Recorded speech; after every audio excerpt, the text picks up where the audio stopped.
Well, me and my son were laying in the back of the bed in the bedroom. Well, I was trying to get him to go to sleep.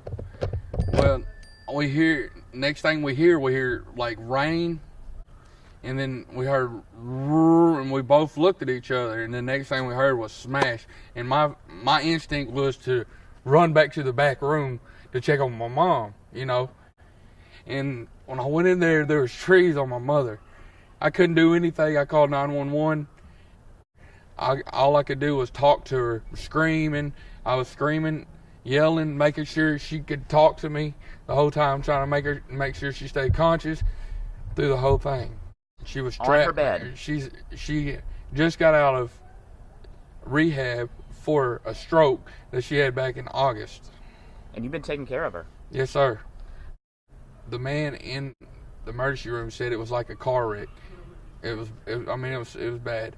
But they got the bleeding and stopped, and she was stable whenever we left the hospital at 6 o'clock this morning.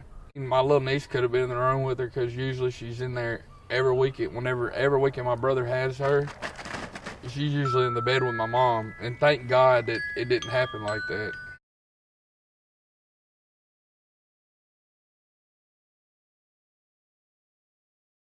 But I thank God that they got her out, and it wouldn't have. I mean, it could have been worse, you know. If it wasn't for the grace of God, she wouldn't be here.